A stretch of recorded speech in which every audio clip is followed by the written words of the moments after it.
Ni takribani sasa yapata miezi miwili tangu lilipotokea tukio la ajali ya buldoza mali ya mgodi wa Buckcliff uliopo katika kata ya Lwamgasa baada ya mwongoza chombo hicho kutuhumiwa kuiba mafuta yaliyokuwa yamepakiwa katika chombo hicho. Baada ya kushtukiwa na askari wa mgodi huo, mtuhumiwa aliamua kuendesha hovyo na kupelekea kujeruhi watu kadhaa katika ajali hiyo sambamba na kuvunja nyumba 3. Licha ya hayo yote kutokea, uongozi wa mgodi huo pamoja na serikali kupitia agizo la mkuu wa wilaya Geita Hashim Komba aliagiza wananchi hao kufidishiwa mali zao zilizoharibiwa, ambapo leo Juni 12, 2025 mgodi wa Buckcliff wamekabidhi nyumba 4 kwa wahanga wa tukio hilo mbele ya mkuu wa wilaya zenye thamani ya zaidi ya shilingi milioni 40. Akizungumzia suala hilo, mkuu wa wilaya Geita Hashim Komba ameupongeza mgodi wa dhahabu wa Buckcliff kwa kitendo cha kiungwana kilichofanywa na mgodi huo, huku akiwataka wananchi kuendelea kutoa ushirikiano na kuulinda mgodi huo ambao umekuwa ni chachu kwa wana Lwamgasa. Hizi ni ripoti za Ayo TV na Mira Dayo kutokea kata ya Lwamgasa, halmashauri ya wilaya Geita, mkoani Geita. Mimi ni Baraka Fulgence.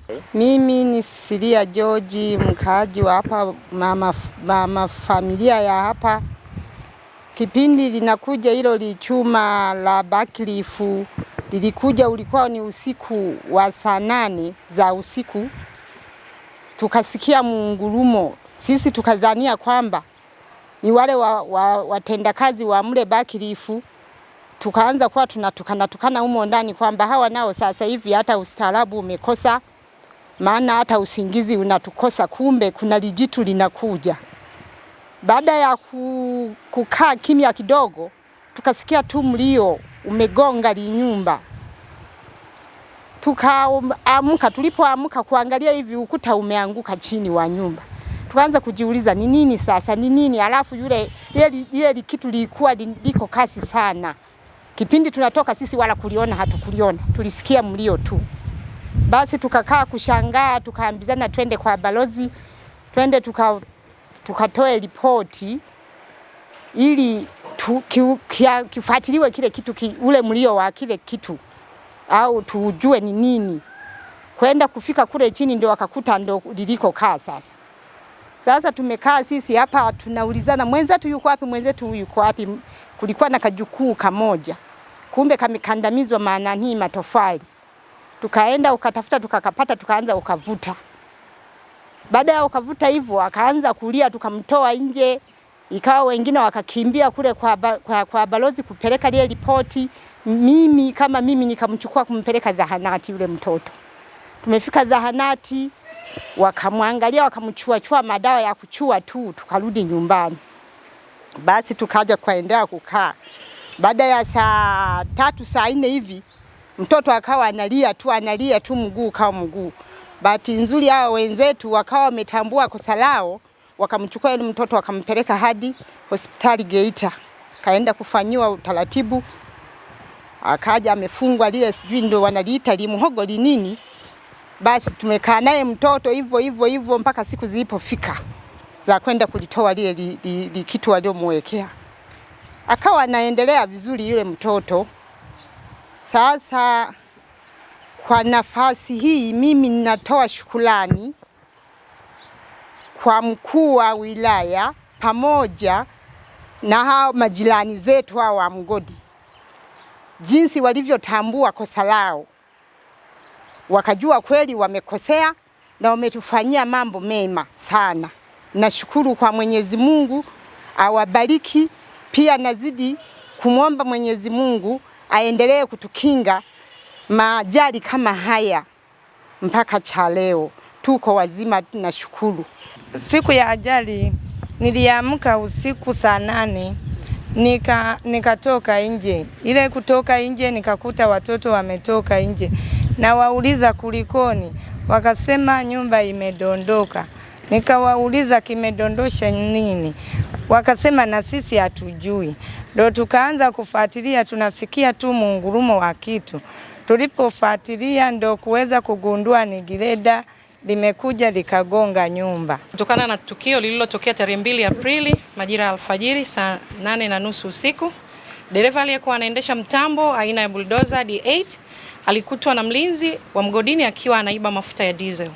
Hata hivyo, baada ya kuona ametiwa nguvuni na walinzi, aliamua kuingia kwenye mtambo na kuendesha kuelekea maeneo ya kijiji cha Lwamgasa, kitongoji cha Isingiro, na kuharibu mali, miundombinu ambayo ilisababisha maumivu kwa wananchi ambao walikuwa wamelala usingizi. Mheshimiwa Mkuu wa Wilaya, katika tukio lile nyumba 3 ziliharibika na wananchi 5 waliumia, ikiwemo watoto wenye umri wa chini ya miaka 12 watatu, 2 wa kiume, 1 wa kike. Watoto hawa walipelekwa hospitali na kupatiwa matibabu na kuruhusiwa kurudi nyumbani siku hiyo hiyo. Mheshimiwa Mkuu wa Wilaya, katika tukio lile wewe mwenyewe ulitoa maelekezo kwa mgodi wa Buckreef kufidia mali na miundombinu iliyoharibika kutokana na tukio lile. Maelekezo yako yalipokelewa na mgodi na kufanyiwa kazi kikamilifu, ikiwa ni pamoja na kuhakikisha kwamba wahanga wanapata mahitaji ya kibinadamu na kujikimu na kujenga nyumba zote zilizobomoka. Hata hivyo, ninayo furaha kubwa leo kufahamisha kwamba maelekezo yako, na ambayo ndiyo maelekezo ya serikali ya kujenga nyumba zilizoharibiwa na kulipa mazao na iliyoharibiwa na kufanyika kikamilifu, imefanyika kikamilifu na kwa pamoja na kutoa mahitaji muhimu ya kibinadamu.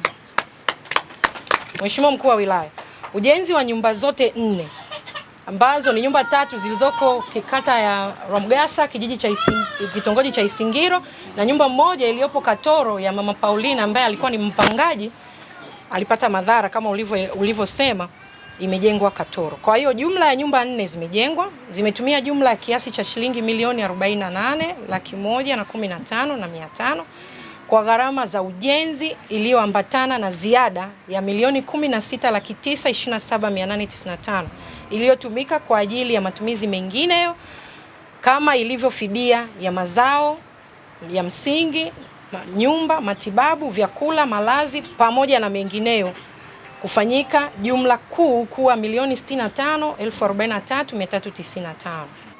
Majanga yanapotokea lazima tuwe wamoja. Majanga yakitokea sehemu lazima tuwe wamoja. Tupendane, tusaidiane, tuhurumiane. Ninayasema haya nikiwa nina sababu 2. Sababu ya kwanza, nimeanza kupokea message watu wakisema wakati mgodi unaanza siku litokea jambo gani, sasa hatukujengewa.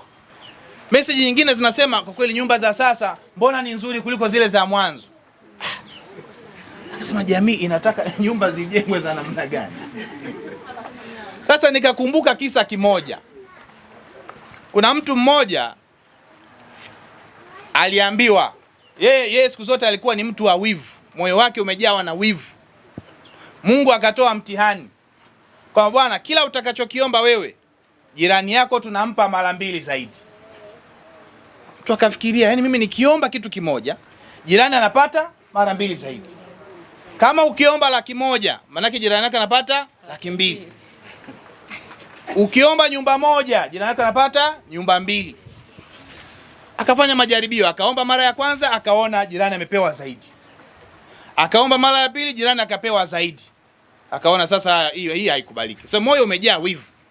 Akaomba yeye, Mungu naomba unitoe jicho moja ili jirani yake atolewe macho mawili. Sasa tusiwe na maisha ya namna hiyo. Tusiwe na maisha ya namna hiyo. Tumesikia baadhi ya watu wanasema bora na misi kaveta ingepita kwenye nyumba yangu. Sasa tukifika hatua hii, hii ni hatari sana. Hii ni hatari sana. Mimi ninasikiliza maneno mengi, napokea message nyingi.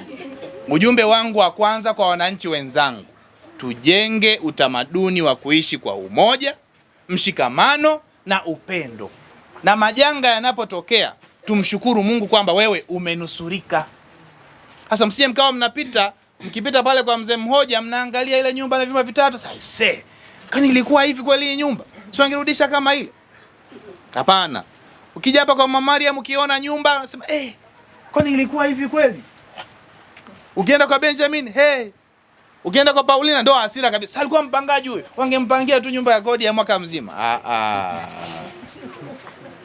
Wanasema bahati ya mwenzako silalie mlango wazi.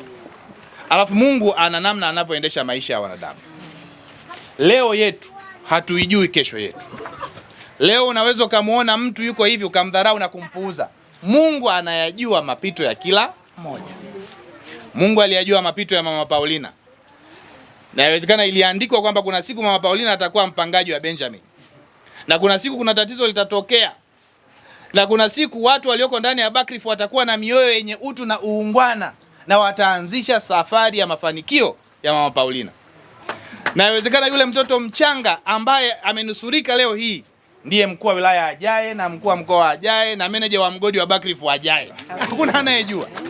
Kwa hiyo lazima tujenge utamaduni wa kuishi katika misingi ya umoja, upendo na mshikamano. La pili na la mwisho, imarisheni mahusiano na mgodi. Imarisheni mahusiano yenu na mgodi. Mivutano ya jamii na mgodi sio sifa wala sio umaridadi wala sio uweledi wa kujua mambo. Mgodi unapokuwepo hapa, uzalishaji unapokuwa unafanyika, serikali inakusanya mapato yake. Yale mapato ndio yanakuja yanarudi kutoa huduma kwenye maeneo yenu. Bado sehemu ya faida inayopatikana kwenye mgodi inarudi kwa jamii kwa maana ya CSR. Tunatamani kuona kuanzia sasa mahusiano ya Isingiro na mgodi wetu wa Buckreef yaimarike kweli kweli. Mgodi huu ni wa kwenu ninyi wananchi. Na mgodi hawa wananchi ni majirani zenu. Kama ambavyo mmeonyesha umoja, mmeonyesha upendo, mmeonyesha utu, mmeonyesha uungwana. Nisisitize Mheshimiwa Mwenyekiti wa serikali ya kijiji, mwambie mwenyekiti wetu wa kitongoji pamoja na viongozi wote na wananchi wote, lazima tuimarishe mahusiano yaliyopo kati ya mgodi na kijiji.